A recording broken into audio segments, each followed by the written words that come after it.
Hello and welcome to the Kavkas. Today we've got a special guest in the building. This is my boy Ethan. And Ethan, introduce yourself, innit? What's good, people? So, name's Ethan. Friend of Alex, known for we're at 6 years now? 7 years? Yeah, bro, 6 years of arguing over football on a regular basis. Yeah, it always comes good in the end, bro. So it's always a plan. All right, so today we're going to talk about, is Eden Hazard missed at Chelsea? Are Chelsea a better team without Eden Hazard? Let's get on to it. 10 minutes, let's shoot. Start it off. Well, I'm going about it as I believe the potential for growth going forward for Chelsea is better without Hazard. So in 3-5 years' time, I think Chelsea can potentially get better without Hazard. Man, for me, I think football's a winning game. You need to win trophies and you need to be winning regularly to be relevant. Chelsea want to be one of the biggest clubs in the world. I think losing Hazard is a sign of losing your dominance in world football. Like, for example, if you look at it in the long run, Hazard now, this season, I'd feel confident about us winning a cup. He's the type of player that could carry us through winning us a cup. Maybe even the Champions League, he's that good. But with this current caliber squad, young, I don't think we're going to win anything this year. Me personally. That's fair. I think a big thing for me with Hazard specifically is he cemented himself on such a high level for the club in comparison with everyone else. Like at that point, there was no one you really go to after Hazard. Yeah, that's the guy, no questions yet. Those three, this group, they stay together. They'll go on and do a man. I feel like it was literally just Hazard up here, and then everyone else at best was about here, and they just weren't keeping up to the same extent. Maybe Jorginho would be the exception because he has that kind of IQ, and then Hudson Odoi being young, but. Sarri was building something, though. Like, if you look at it in reality, he was building something where Hazard was going to be the main productivity guy. His production would have been on fleek. What did he get? Like 35 goals and assists last year. I sprinkled a little bit of Hudson Odoi into that. Ruben was coming through, banging in goals. For me, he was the Luis Suarez to what he was to Liverpool. The catalyst. Everything went through him.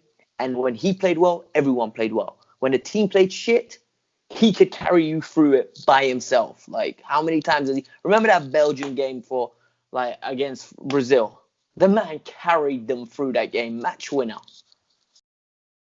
Yeah, I hear that, but then at the same time, using Suarez that's the kind of point I'm making. Like, Suarez is so far ahead of the next best player in that team, which is a toss-up between, obviously, Sturridge, Sterling, and Coutinho at the time.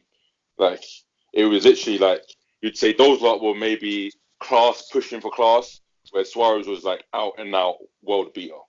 You know what I mean? And it gets to a point where everyone else just is like, damn, can we keep up with him? Or are we just going to just be on his shoulders the whole time? You know what I mean?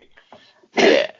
Man, for me, you can't replace. You see the way Hazard's gone now. 35 goals and assists. No one in our current team, I have the faith in to do that. Not for the next 4 or 5 years. Pulisic, good rate, form. I don't think he'll continue this. Don't be surprised if Pulisic doesn't get more than 10 goals this year. Callum is young. He's 18 years old. What do you expect from an 18-year-old? Like, it's his first proper season. If you look at it in reality, sorry, they didn't really play it. Fam, Willian might be our best winger at this moment in time, and that's rich coming from me. Like, you know how much I hate that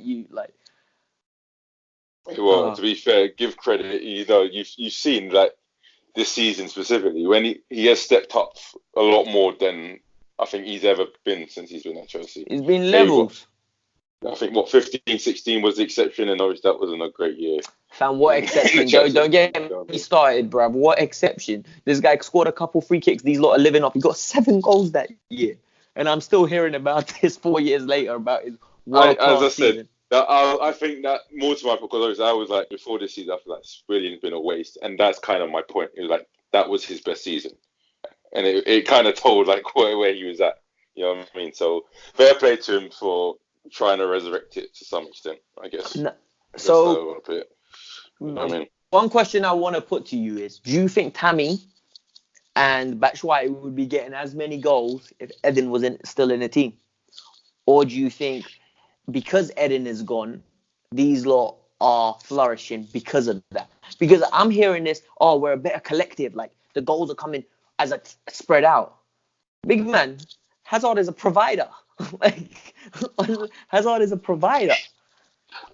Well, this is where I mean is like if you go based off last season and you were to carry on into this season, I feel like it would have kind of exemplified where you lot were heading in terms of Hazard would end up just being this front runner where every goal, assist, key chance, everything, literally all of it's him. And then let's say Tammy got, I don't know, 10, 15 goals, all back to whoever played. It's like all those goals literally go back to, yeah, but it's all Hazard, you know what I mean? And then those goals kind of feel empty, if you know what I mean? Yeah, Whereas I like, get that.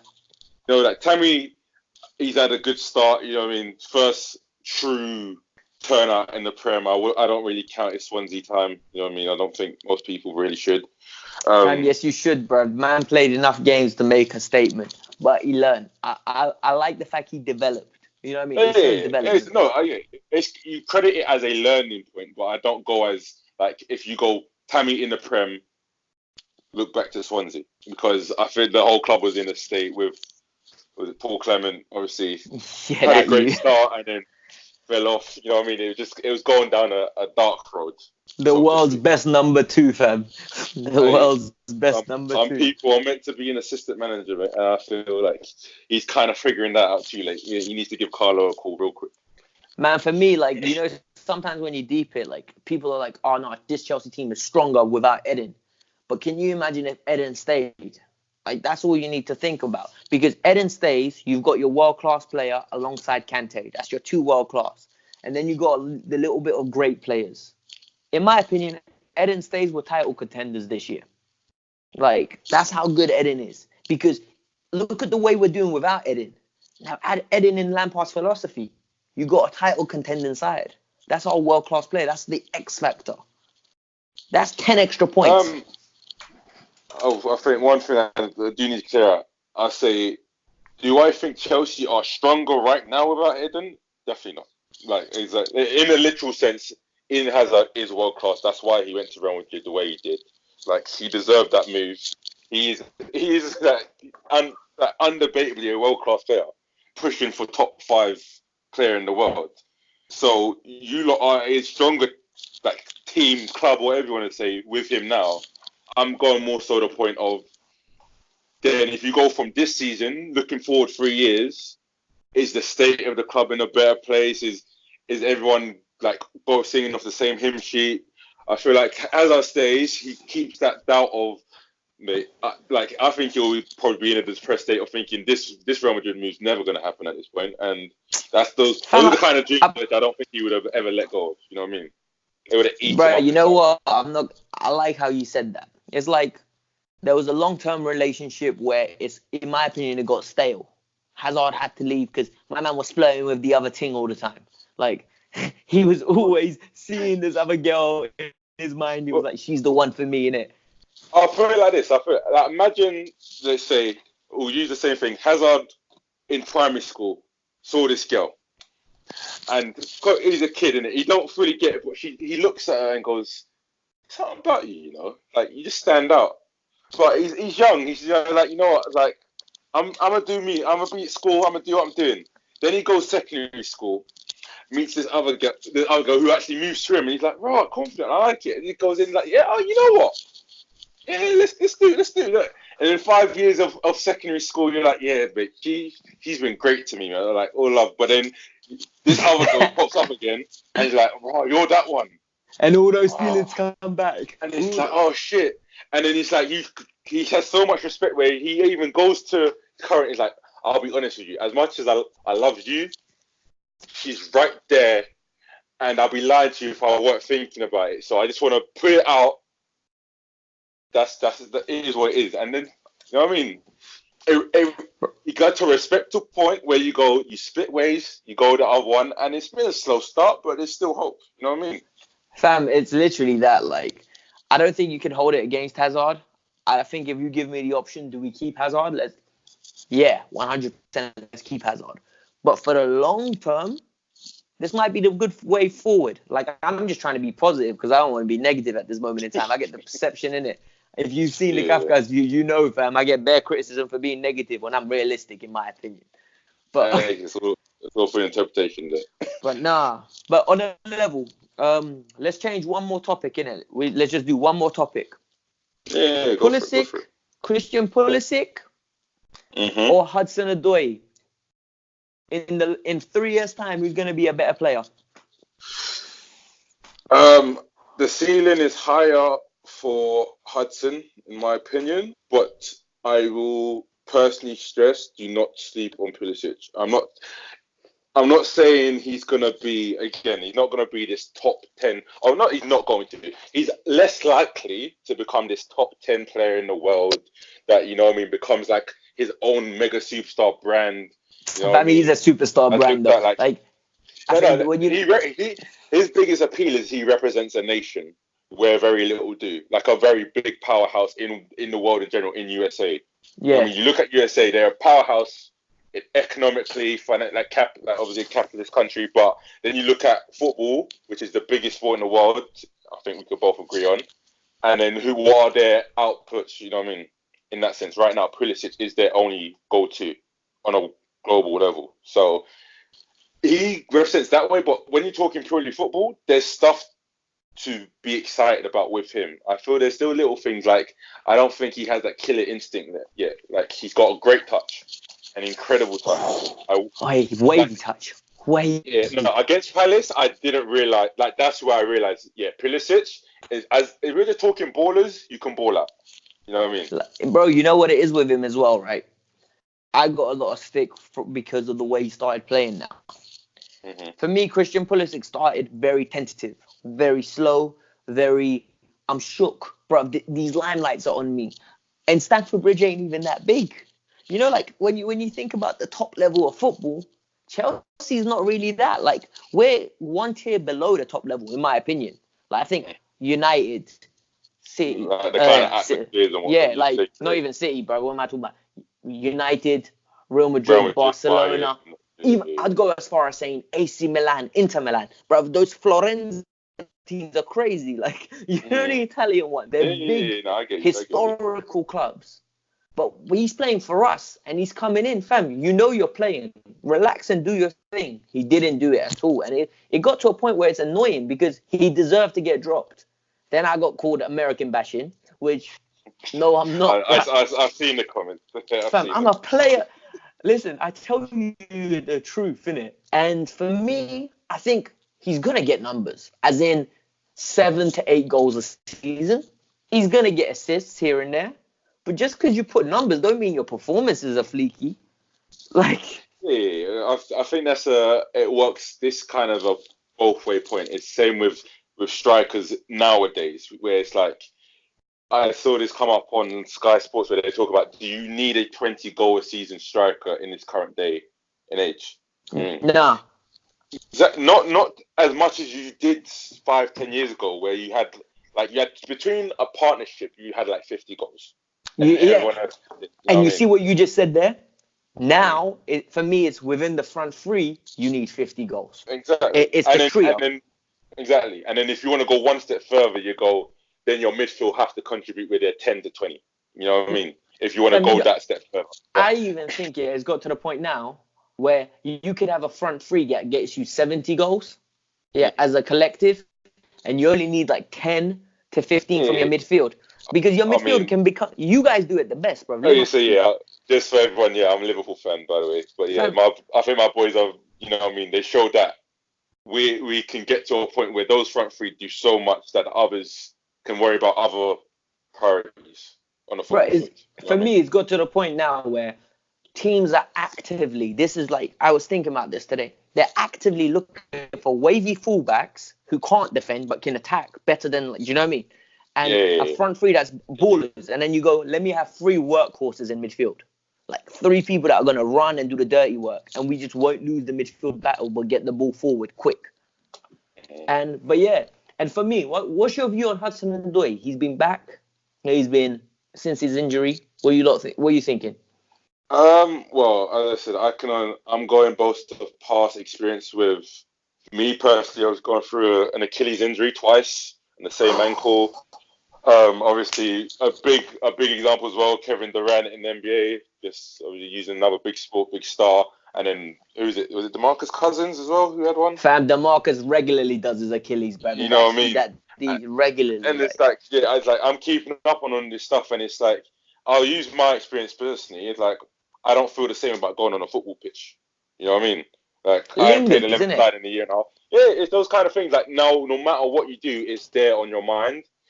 I can't say without knowing Hudson Odoi personally whether he's able to just literally go, I'm back on the field, that doesn't matter, or there's a part of his conscience where it's like, this better not come up again. I really, you know what I mean? I still think he can hit a high level. I personally do. Because, bro, you know what else I think it is? Like, you just said it perfectly. When you come back, how can you think this Donny's going to play exactly at the standard within 2 months? Emerson's the perfect example. He came from an ACL, right? It took him 9 months to become this Emerson and show the world, like, who this Emerson is. Give Hudson Odoi a break, man. I think so much negative energy. No, it's the standard English youngster.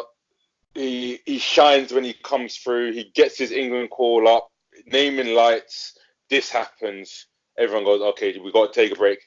Now he's back. It's like, okay, resume. You don't reset. You press pause, and when he's back, you play again. You know what I mean? So you just keep on going. It's like, I understand you have this idea of him, but let him get back to that point where you adored him, and then we can go on. You know I got a question for you. Does he not remind you of Sterling when he broke out? A lot of flair, a lot of pace, a lot of aggression, very good potential, not a clinical finisher. But look at what Sterling's developed into. And it took Sterling 4 or 5 years. Like, I think everyone needs to calm down. Just because my man grabbed the bag. Yeah, there's very definite similarities in how they burst out and how they made the name at their respective clubs. I feel like maybe Sterling was a bit more at youth level numbers, but in terms of play style, when it gets to the first team, which really counts over everything else, that's where you go, okay, yeah, they've got these similar things. They've got that kind of swagger, which is another thing. As a positive, he's come back. He still shows he's got that swagger about him, so that's really good. Fam, he got the ego for it. I love it. He's got the I am better than Pulisic vibe. He literally has, in his head, he believes he's better than him.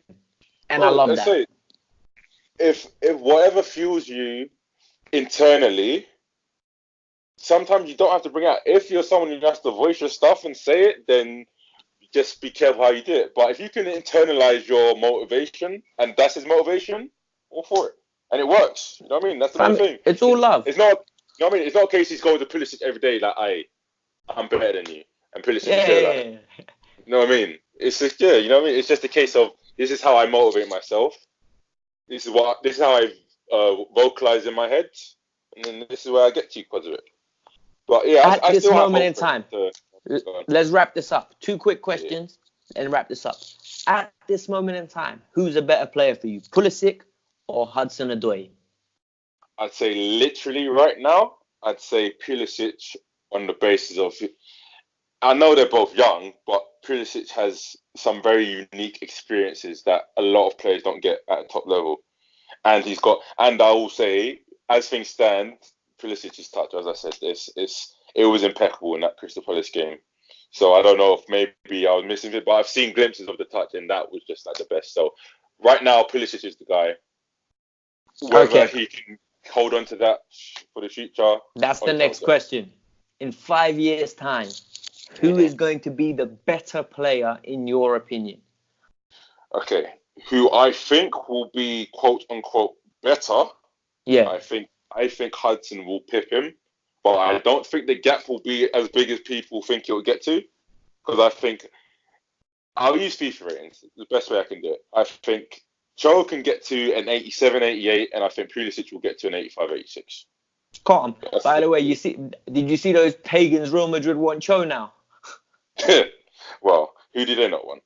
I swear they want Mane, they want Sane, they want Salah, they want freaking like. Listen, I've never been a fan of rumors. You know this, is it? So Yeah, this is Mr. Barcelona on the other end here, fam. Mr. Barcelona. Hey, listen, you lot. This was the Kavkas you. I think Ethan's going to be on it regularly now. Comment below if you lot enjoyed it. Like the video. Share, subscribe. Put comments below on what you want to watch. Me and Ethan will discuss it for you. And stay interactive, all right? Ethan, say your goodbyes. Peace. later, people. Have a good one.